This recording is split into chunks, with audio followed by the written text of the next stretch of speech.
Hey everyone, so let's take a look at a few games that Nihal Sarin played against Alireza on Chess.com.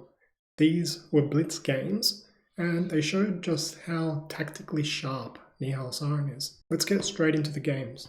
So the first one is an absolute miniature, concluded in 13 moves, but the position was resignable even sooner. So there was just an opening tactical shot that was played here. Let's have a look at it. We have Firouzja playing with the white pieces, and he opens with d4. Now, in Nihal Sarin's Chess.com blitz games recently, he has been playing a whole bunch of unorthodox openings. And so in this situation, he opens with h6, allowing white to take over the center of the board, which Firouzja does. He has a nice pawn center here, c6, knight c3, and d5. So we've transposed into a Caro-Kann defense. Knight f3, we have an exchange of the pawns on e4, bishop f5, hitting the loose knight, bishop d3, protecting the knight, knight d7. So in this position, Alireza played the cute-looking knight to d6 check. His idea is simple. If we go back to this position, that bishop on f5 is loose, and we have an x-ray against that piece as well. Whenever you have pieces x-raying each other, they always present potential tactical opportunities. So in your games, always be alert for x-rays. So Firouzja plays knight to d6 check. His idea is simple. After black retakes, he scoops up that bishop, which he does. Now, unfortunately for Alireza, he walked into a simple one-move tactical shot, and that was queen a5 check, forking both the king and the bishop. And there is nothing really to be done here.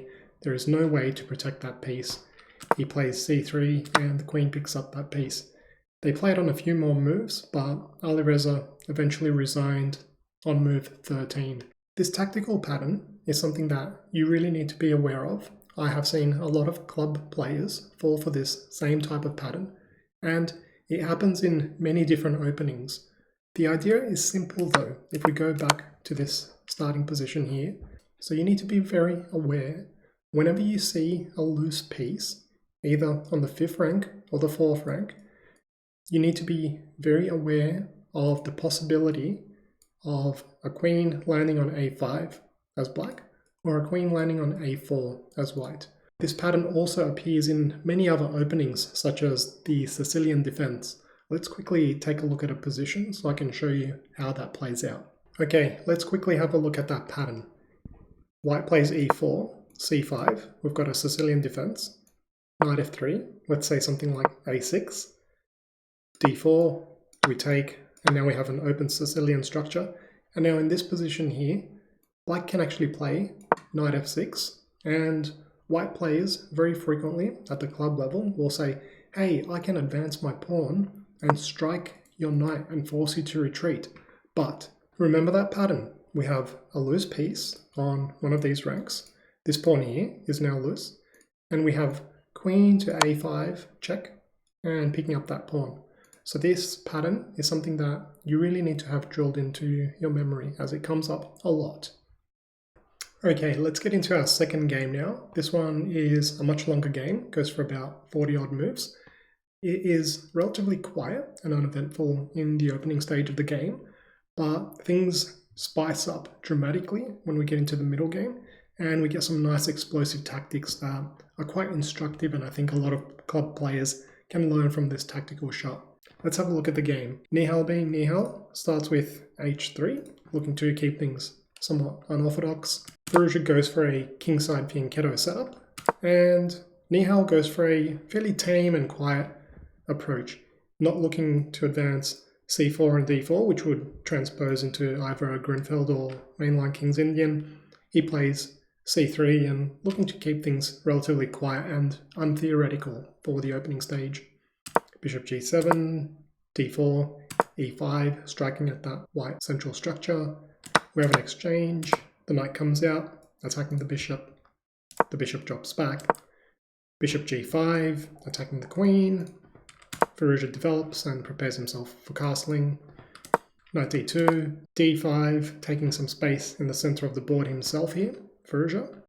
e3 from Nihal. So he's playing fairly quietly in the opening here, very timid approach, almost like a call system with this triangle set up in the center of the board.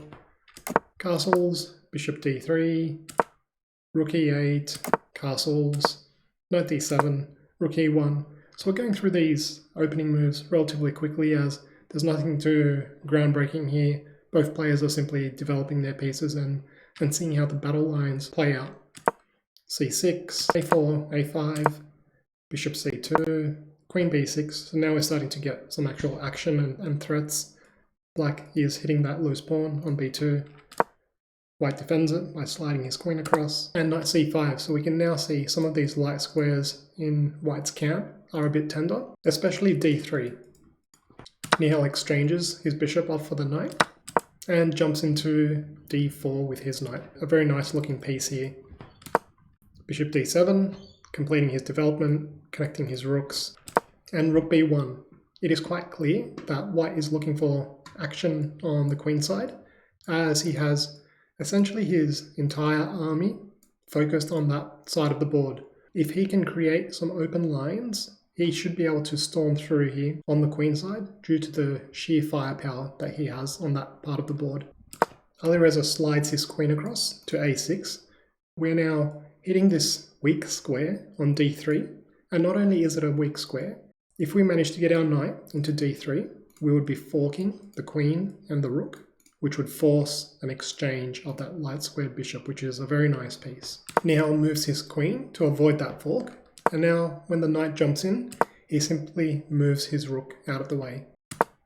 We see an exchange of knights, and if we look at this position here, we have black with the bishop pair, and we have white with a nice light squared bishop, which can get active, and we have a knight as well. So let's have a look to see how both players play with this imbalance of the knight and the bishop against the bishop pair. Nihal steps up with his queen, x-raying b4 and preparing that central break. King g7 and b4, here we go. White is looking to open up some lines and get some avenues into black's queen side. Firouzja steps his queen off that b file where it was being x-rayed by the white rook. Knight to d4, so that is a very pretty looking knight, and rook e5. So we can quite clearly see now that black is going to be looking to play on the king side of the board. So he's preparing to double up his rooks on the e-file, and white is going to concentrate his forces on crashing through on the queen side. So let's see who can do more damage here. Rook c1, rook e8. We have bishop d3, a multi-purpose move. Nihal knows that there's going to be a lot of action on the queen side as he pushes through there, but he can drop his bishop back to f1, where it's very helpful for his queenside play, but it can also play potential defensive duties as well on the king side. b6, the bishop comes back to f1, a very nice square, and Firouzja plays c5, simultaneously striking the knight and also opening up that x-ray that the bishop had on the loose pawn on a4. Let's see how this plays out.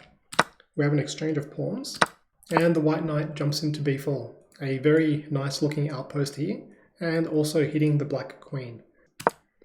The queen moves away as the knight was attacking her, and now c4, a multi-purpose move from white. He is reinforcing his knight. In the case that the bishop exchanges for that knight, we will get a very dangerous passed pawn. But not only that, not only are we reinforcing our glorious knight, we've also opened up an x-ray here on this loose pawn on a5.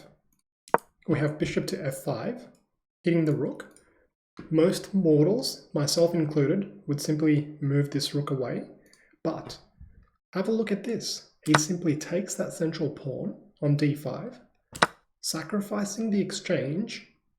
After the recapture, his idea is this.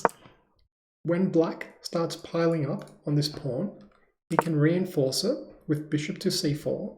That light square bishop is unopposed, so it would be very difficult for black to recapture that pawn, which is a passed pawn as well.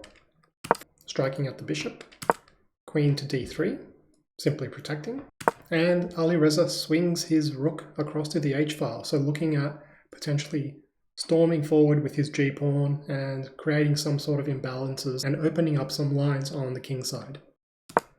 And now he's taking space on the king side as well. Very creative use of the entire board here by Nihal. Queen to d7, keeping an eye on f5 just in case white wanted to push forward and break apart that structure. And rook f1 here from Nihal. There is no second guessing what his idea is now. He's looking to open up some new lines. And Firouzja fights fire with fire. He plays g5. Have a look at this. What would you do here as white? Would you open up that file to get scope for your rook? Would you push forward to keep things locked up? Well, Nihal does neither of those. He plays d6. Have a look at these ideas here. These pawns can really start storming up the board.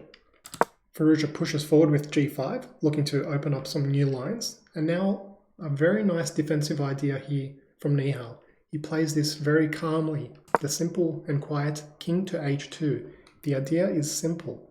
If black were to exchange on h3, he can simply push his pawn up and everything is locked up and closed. There are no avenues to open up on the king side, and his king would be extremely safe.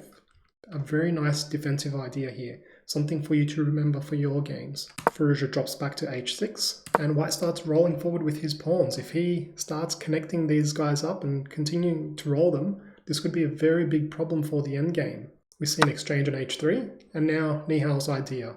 g3. Everything is nicely blocked up. There are no avenues to access that white king. He is very safe on h2. In fact, that black pawn on h3 is acting as an impenetrable shield. If that were a white pawn instead, black would be absolutely crashing through here. But because it's a black pawn, there is no way through. So a very nice defensive structure here from Nihal. And in this position here, white is really starting to take over the game. Firouzja would have seen it. He would know that he's about to get rolled over in the center of the board. And he tries bishop to d4. He had a tactical idea in mind. But unfortunately for Firouzja, Nihal was just too sharp and saw everything. He simply takes that bishop. And the point was this. Firouzja wanted to throw in this intermezzo rook takes on d6, eliminating that super dangerous white passed pawn on d6. Now, unfortunately for him though, white has his own intermediate move now. He doesn't simply move his queen out of the way and allow black to infiltrate and start gobbling up. No, he throws in knight to f5 check. So he has scooped up that bishop on d4, and without getting recaptured himself, he has simply hopped away, forking the rook and the king, forcing the next move from Alireza. He has no choice but to take that knight with his queen. Note that the white queen is also under attack now. White takes black's queen. Alireza must take Nihal's queen as well. And after the simple recapture, in this position here, Alireza resigned, as there is really not much going on here other than the fact that white is a piece up.